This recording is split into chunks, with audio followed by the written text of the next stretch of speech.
If you had a choice, if I said, Dane, I'm going to give you either the inline six or the electric one for free, which one would you take? Oh, you know the answer.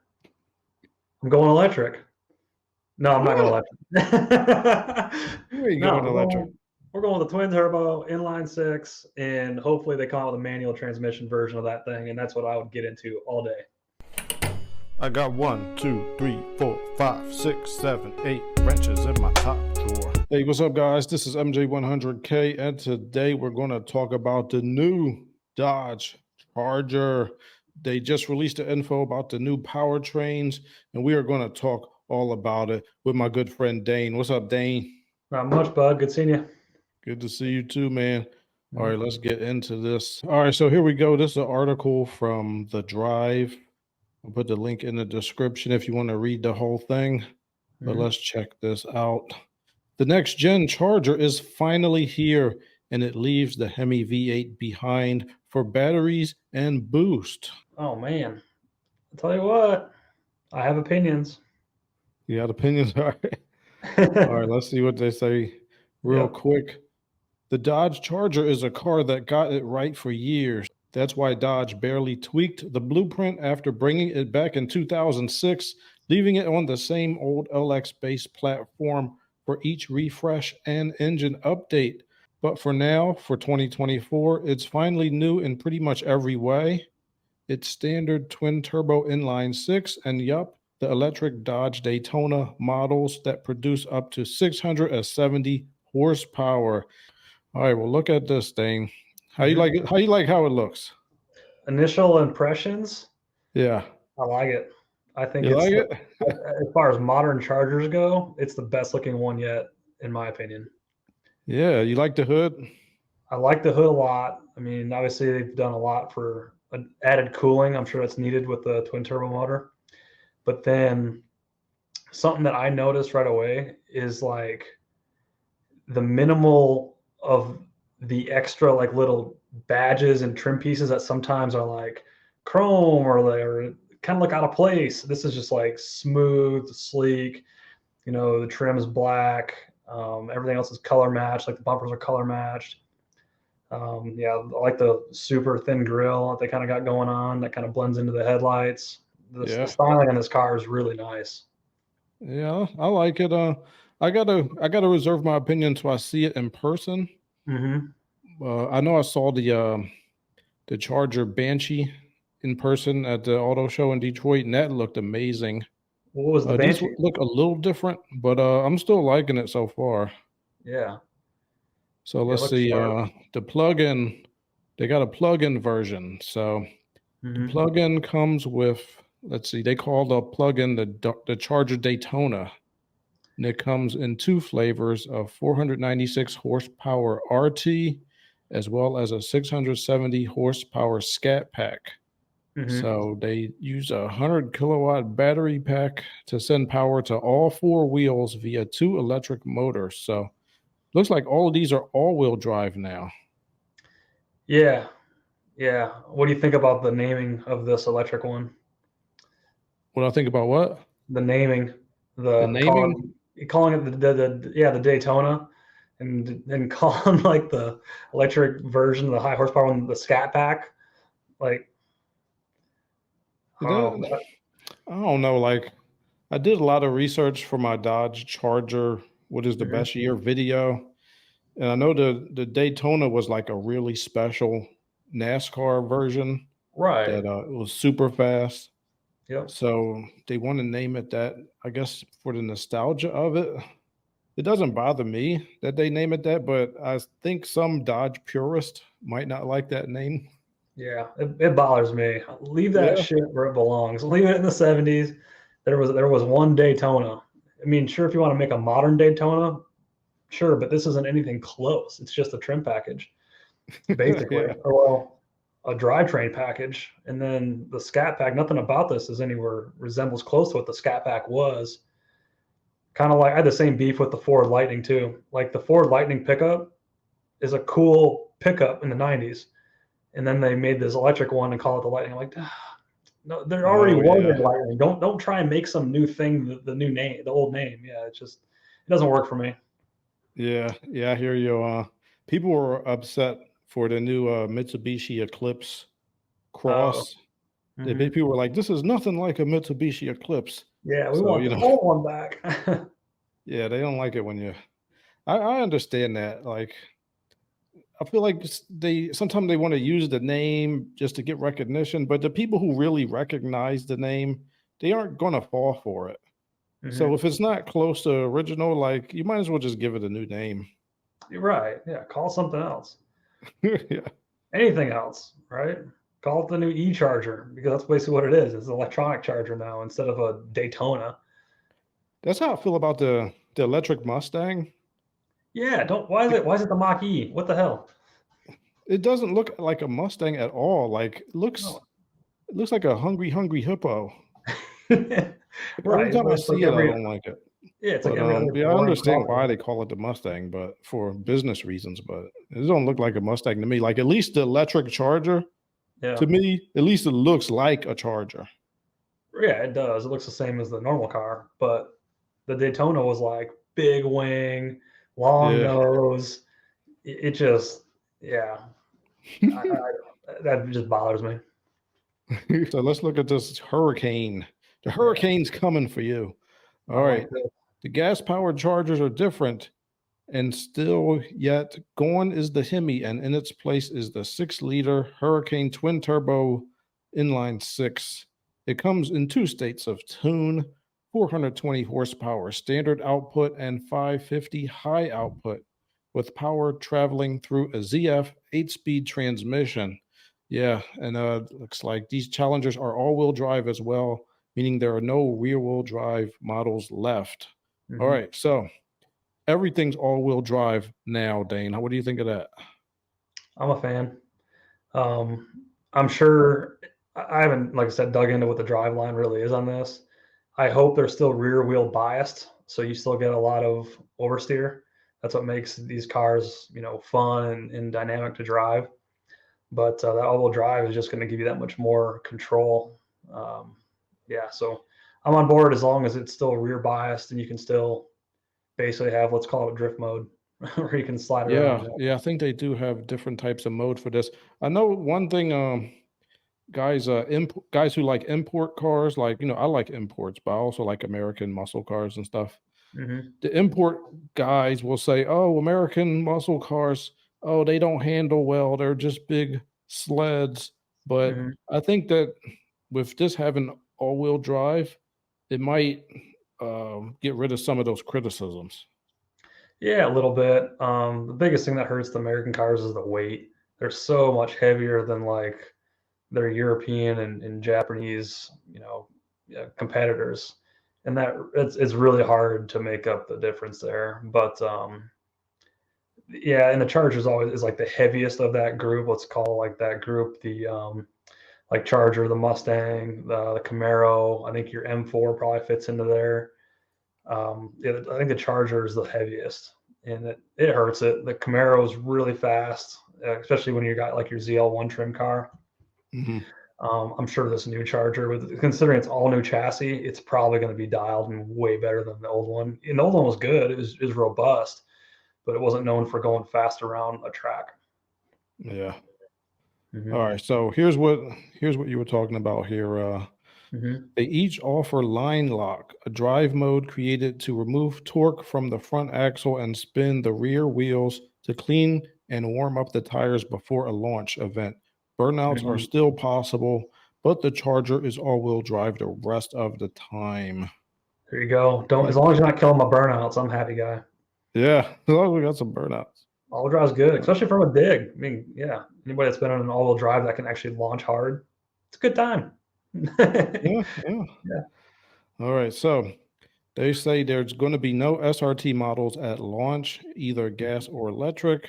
It presumably means we'll see even more powerful chargers at a later date. And we already know the Hurricane can be turned up more.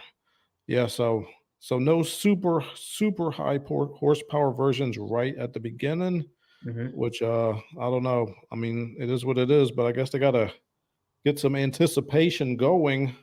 Oh yeah. What do you think about the inline six engine? I don't know. I hear it's pretty good. I know I do like the inline six as a platform. It's the Hmm. most naturally balanced type of engine.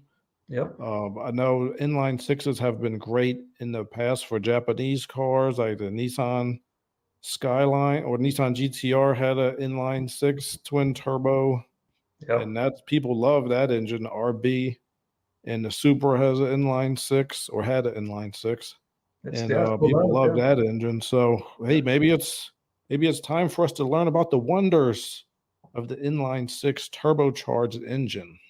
Oh yeah, I think the world's about to find out if they don't already know. Because You're yeah, about to find out.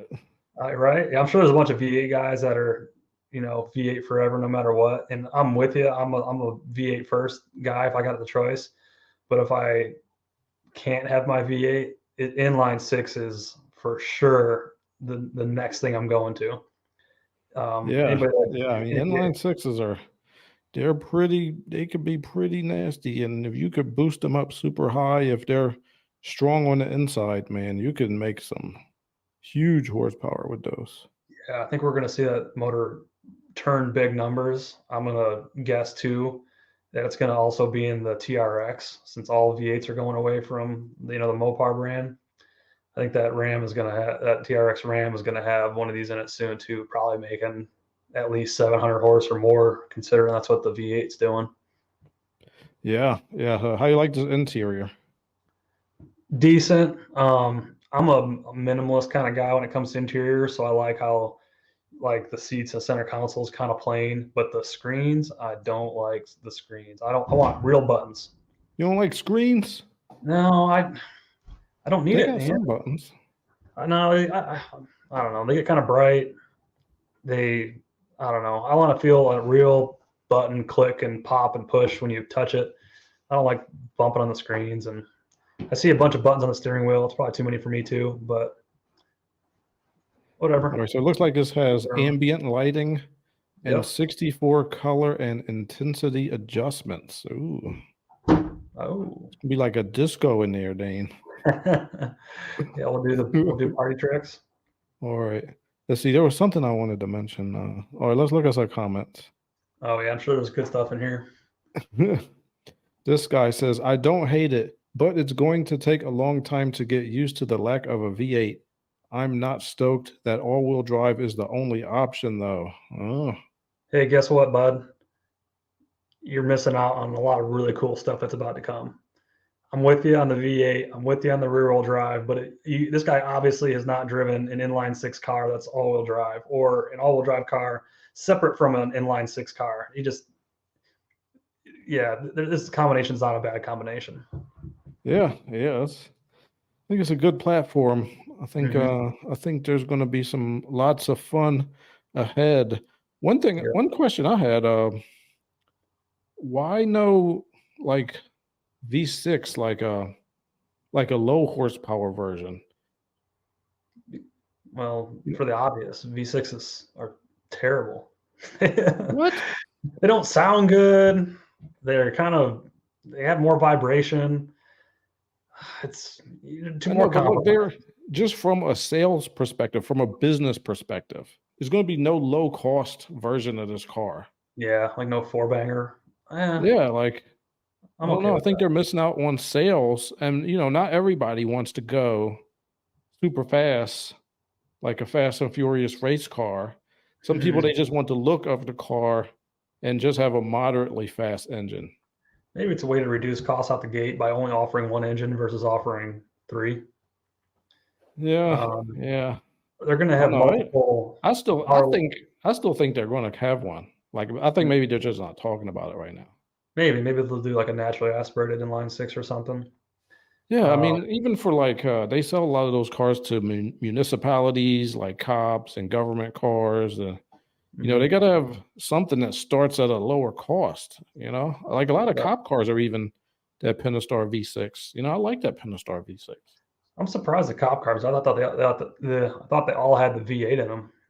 Like I No, know some of them the have V6. Like, not yeah, every cop, like a lot of municipalities, they won't chase people anymore. yeah. Well, that's good to Like, know. like all those liberal town cities and stuff. Like, If you start going fast, the cops are like, oh, we can't hurt anybody. We're not allowed to chase you. Yeah, they'll chase me out here. I need them to get into that mindset. Just leave me Oh, alone. yeah, they'll chase you where I live. I tell you one time, some people, they came up here and they went into the outlet mall and they stole a bunch of clothes. Oh, They shit. jumped in the cars and they were from like one of those liberal cities. So Yep. they thought once they started going fast that the cops weren't going to chase them. But No. our cops chased them down. They chased them. They chased them like 100 miles an hour. They caught them too. They put them in jail. Like, Yep. and there's no bail around here. Well, I mean, there's no bail restriction. Like, if you get caught, you have to stay in there for like at least 48 hours. Oh, man. At least. Well, And then you might get bail after that. hopefully, lesson learned. I tell you, one time somebody did a drive-by, and this is a small town, and I was on Facebook looking at all the updates. It was updates everywhere. Everybody was calling the cops like at the same time. They caught them like the same day. Oh my God. Everybody's looking out. They ain't give them no bail neither. No. Don't do no crime in small towns. People are looking out. Because these kids, they came down from Chicago, so they thought they could just do whatever. They still in jail. They facing like 40 years. Holy cow. Well, yeah, they hit like 5 people though. They just shot into a crowd. That's nuts. Yeah, you want to do that nonsense? Do it somewhere else. It was like just 18 too. I was like, oh, you in trouble now. Oh yeah. Oh yeah, their life's about to change forever, yeah. All right, let's check out some more info about this Dodge. Are these going to be all automatics too, or are they going to offer like a manual transmission option? Oh, yeah, I think they are all automatic. Damn. Let me bring up a different screen. Another reason I'm not going to buy one now. Yeah, we got to bring the manuals back. Manuals is over. We got to save the manuals. Save the manuals. You couldn't save the V8. How are you going to save the manual? I don't know. We got to start teaching kids what good stuff is. Yeah, or making kids that are learning how to drive learn on manuals. I'm telling you, man, as far as manuals goes, it's over for manuals. Like, especially like younger people, like they don't know how to drive a manual.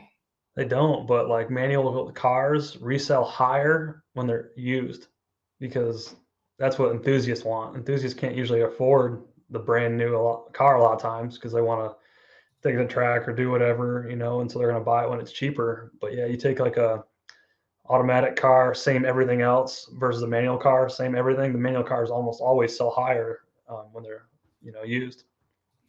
Yeah, people want them, just can't afford them when they're brand new. Well, they were pretty expensive. All right, let's check this out. This is Motor Trend.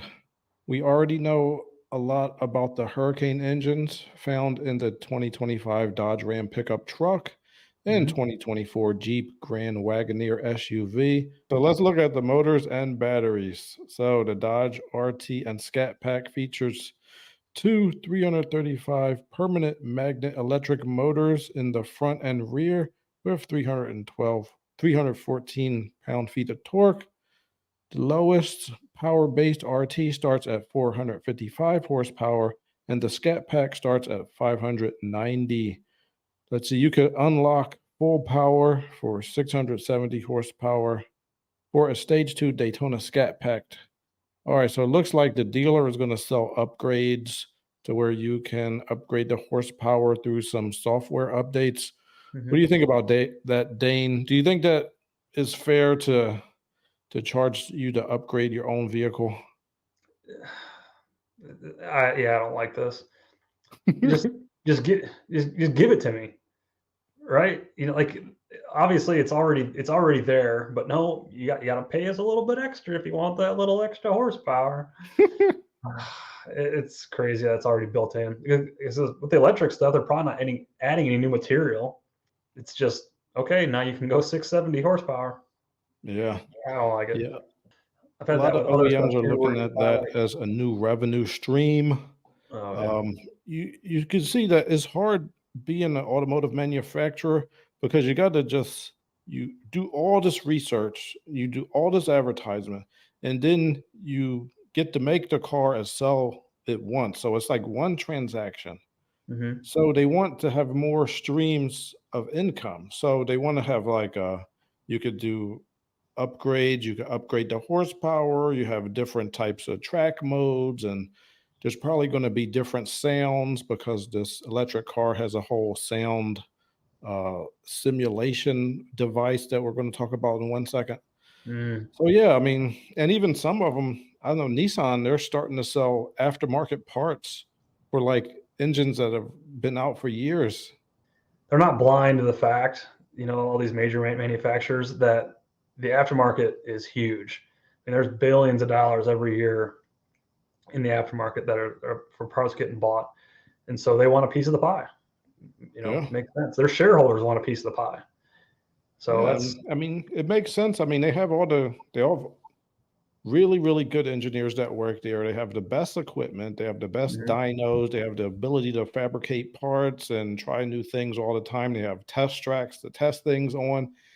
They should be using all that infrastructure to make aftermarket parts. I mean, it makes sense to me, and especially Mhm. if they could certify them to be legal to use. Like I know in some Yeah. states, if you have aftermarket parts and they don't have like a special designation or sticker, or Yeah. you could get in Car VO trouble for number. using them.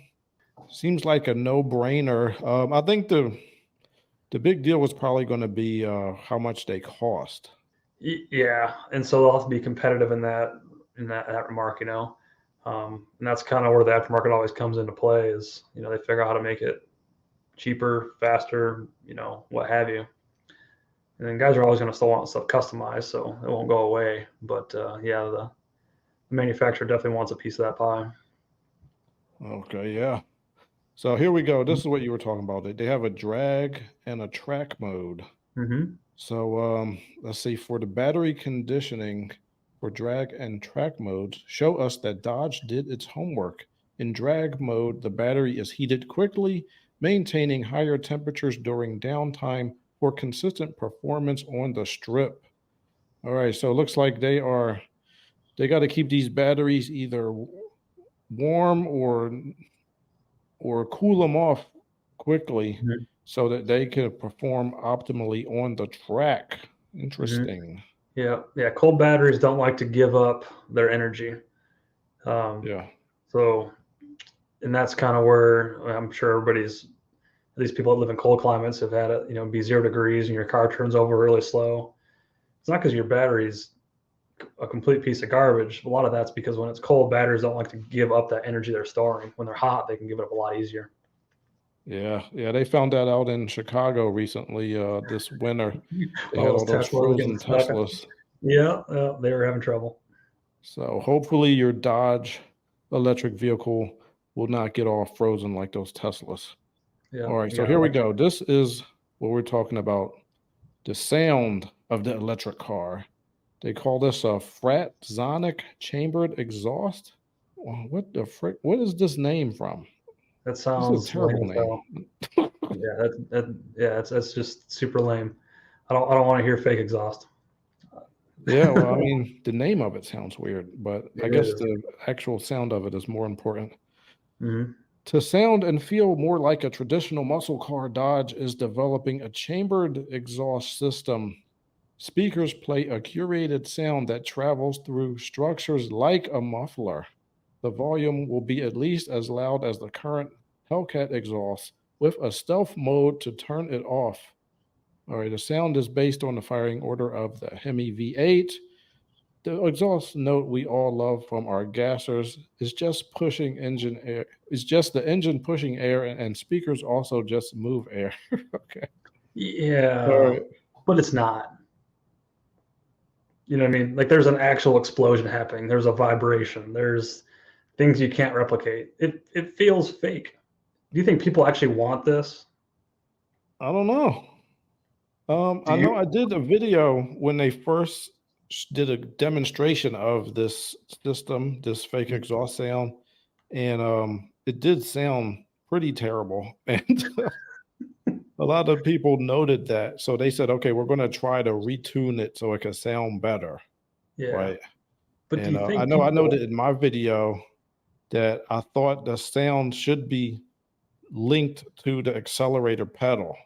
Mhm. Like, you know how when you have a real car and you step on the gas and the car like lurches forward a little bit, the engine Yep. lifts up a little bit. Like, I thought they should try to recreate that, and also they should try to improve the sound. And what I had suggested at the time was that it have its own sound, like, or even an option to change the sounds, so Yeah. that maybe it could be like the sound of electricity, or uh, like a lightning bolt, like thunder, or just something really sinister and powerful, Mhm. but linked to electricity somehow. What do you think?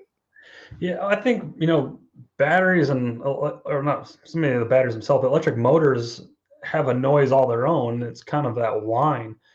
A lot of that's gear noise, and I think that's kind of nice and unique, where you have that like that. It's almost like a mild supercharger, where it's just, as it kind of takes off and goes. It does its own thing, and it's so different than a gas engine. I don't think anybody really, when I say anybody, I think most people don't want the sound of a V8 in an electric car. You keep hearing us talk about how to make it better. Oh, that sound sucks. Makes you make it better. But does anybody actually really want that sound? I don't know that most people actually do. I think it's just like it makes it feel even more corny or even more like a novelty. Electric motors do have a sound. Do you think they should amplify that sound? Yeah, maybe. And then maybe just not suppress it. If I'm sure they're doing that because they want the kind of that quiet ride when it's cruising down the highway. Maybe just suppress that a little less, so you can kind of feel the car working a little bit. You kind of get an idea of how things are, working and maintaining in the car. Otherwise, it's so numb. You kind of feel disconnected from what all the mechanical parts and pieces are doing in the car, which is kind of the nice thing about driving a manual and having like an actual engine, like an actual ICE engine, is you can feel what the car is doing without even looking at gauges, right? You can feel the revs come up. You know where you're gonna be when you start to go in the next gear. You need a downshift, you need a rev match. You start to learn and feel all these things that the car is doing. A lot of it's just vibration and seat of the pants. All that's gone in these electric cars. Yeah. And I don't think making a fake sound is gonna fix that problem. I think they should give people different options to change it. Like, Mhm. maybe some people might want it, maybe some people might want the electric sound, maybe some people might want no sound. So, yeah, I think they should give people the option and just do the best they can with it. But it Yeah. is it is important for people, the sound. Yeah. Remember the Jetsons? Yeah. What's wrong with that sound? That'd be It sound perfect. like that. Yep. I don't know. That'd be perfect. What else do you need? I Yep, don't know. exactly. That would be oh man. All right. Well, we will see. We will see. It'll be interesting to see if these electric vehicles are going to sell, like, once they first come out with them, like, first adopters might want them. But Yep. after that, it'll be interesting to see if the Dodge aficionados, the Dodge fans, Mhm. will buy these. If you had a choice, if I said, Dane, I'm going to give you either the inline six or the electric one for free, which one would you take? Oh, you know the answer. I'm going electric. No, I'm not going What? electric. You ain't No, going we're electric. going we're going with the twin turbo inline six, and hopefully they come out with a manual transmission version of that thing, and that's what I would get into all day. That Yeah. sounds exciting. Yeah, me too. But yeah, they ain't making no more manuals. You can forget that. Come on now. Come on, Mopar. One more. Just one more. Well, I mean, they always come up with a bunch of special edition stuff, so they might come out with one or two of them. That would be sweet. All right, so let me give you the mystery story today, Oh. Dane. All right, so since we're all talking about electric stuff, this is Whoa. from the Drive, and this is a story about a company called Fisker. Mhm. Nissan might throw Fisker $400 million lifeline to get an electric truck. The Dang. Nissan would build the Fisker Alaska pickup, and as well as its own version in the US. Dang. So Fisker is like electric car company. I think they used to be called Fisker Karma, and they made an electric car back in the day, or I don't know if it was electric and hybrid, but Yeah, yeah, it's it was. electric. People thought that it looked pretty cool, but they had some quality problems, and ever since then, they went bankrupt, and then I think they got bought by a Chinese company, and now they're about to go out of business again. So let's see what they have to say. Hmm. Fisker is in a tough spot at the moment. Henrik Fisker's new upstart electric vehicle company is struggling to sell its Ocean SUV. Its stock price dropped to an all time low of just 38 cents per share on Friday. Hmm. And it announced on Thursday that it would have to cut 15% of its workforce. Due to its struggles, the company announced that investment into all new projects would be pushed until it could find a manufacturing partner. Thankfully for Fisker, it may have already found that partner, Nissan. Uh-oh, spaghetti-o. All right. So Nissan's looking to invest 400 million into Fisker. In return, Nissan would gain access to Fisker's EV platforms and technologies. More specifically, Nissan would build the recently announced Fisker Alaska pickup at one of its United States assembly plant and build its own electric pickup on the same platform. What do you think, Dane? What's going on here? Yeah, I think Nissan's looking for something to fill the void of the full size truck they just discontinued. So this might be a way for them to get into that market, and they're not, against doing collaborations. They've done a few of those in the past. So yeah, it makes sense. I didn't realize Fisker was in financial trouble. Uh, I didn't realize they were coming out with the Ocean until probably about 6 months ago. A friend of mine bought one, and the build quality seems really nice on it. His wife mostly dailies it, but he You doesn't like it? drive it. Yeah, yeah. He says he likes it, but he doesn't drive it. It's mostly his wife's car. He's got a Audi RS5 that he drives most days for a daily, Mhm. and he's got a supercharged SS Chevrolet as well. Those ones that look kind of like a Malibu. So he's got a couple big high horsepower things. But anyways, it's a good looking car. Build quality seemed good, makes good power, drives smooth. So I think the quality problems have been taken care of from where they used to have issues. I think the old ones, when they were together with Karma, they like lit on fire a couple times and had some pretty serious issues. But yeah, but we're seeing sales down for electric cars everywhere. So I don't know if this is just a Karma problem, or if it's or a Fisker problem, or if it's just because everything's down right now in electric cars. All right. So, Dane, I'm going to go ahead and disagree with you here. Uh Okay. oh. I know me and Dane usually agree, but we're going to completely disagree right now. Uh oh. Dane, let me tell you, Mm-hmm. I went on an interview with Fisker one Oh. time in California, Mm-hmm. and I'm not going to tell everything that happened there Mm-hmm. because they actually made me sign a non disclosure agreement. In the interview. Yeah. Holy cow. So I will share the whole story of this interview Mm-hmm. once they completely go bankrupt and I can't get in trouble. And they can't take you. Yeah. But let me tell you one thing. I Mm-hmm. would never, and I repeat, never buy anything from Fisker. Oh, that bad? Absolutely not. And Oh man. Nissan, I think Nissan is making the biggest mistake ever in Yeah. buying anything from them. I'll, I'll tell you, I'll tell you the story once they go out of business, which is probably not going to be very long from now. Mm-hmm. But absolutely, I would never buy anything from Fisker. I think Fisker, I. and this was years ago. I went on this interview too, and I would always see them. They would always have like press releases, like, "Oh, we're going to come up with super capacitor vehicles. We're going to have 900-mile range." And in my mind, I was like, "Yeah, right. Like, I'll believe it when I see it." And I Mhm. never saw it ever. I never saw any of that stuff ever come out. Just all duds, huh? But yeah, if we're not Yeah, yeah. selling, So I don't know. Maybe they got it together by now, but I doubt it. I really doubt it. yeah, those Fisker shareholders are going to be coming after you now. Their stock price is dropping. They're losing money like crazy. All I People are said listening was to I would the. not buy a Fisker. I didn't tell what actually happened in the interview. There's going to be a mystery at the Mhm. reveal. later on. But yeah, Nissan, I don't know why they would buy this electric vehicle that Fisker can't even get it to sell. I don't know how Nissan is going to get it to sell. Nissan, their vehicles are sitting on the lots right now. I hear that they're going through some issues, and I want them to be successful because I need them to make electric or ICE 240SX one day. Mm, But Nissan's not doing so well. Infinity's doing worse. And this is probably the biggest mistake ever buying all. Why did they need all that money? They have yeah, an electric car already, Dane. yeah.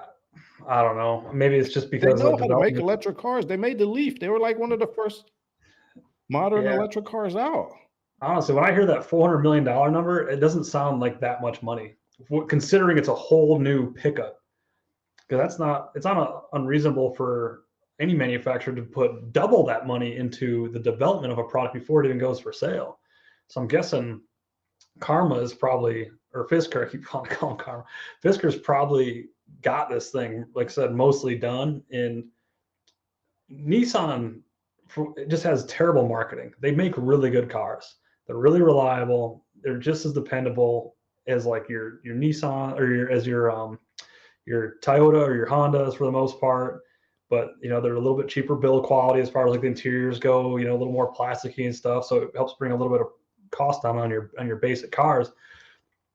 But they just don't get any kind of real good publicity out of their marketing department. But anyways, they have good manufacturing. They could maybe help Karma or Fisker out in that standpoint. I don't know if that's what's going to actually happen or not, but and they have that whole facility in Tennessee, right? That just got shut down because they're not making the Titan anymore, unless they're going to be doing some of the manufacturing there. So maybe Nissan going to help them, but if anything, it might be crabs in a bucket, and Fisker just pulls Nissan down with them.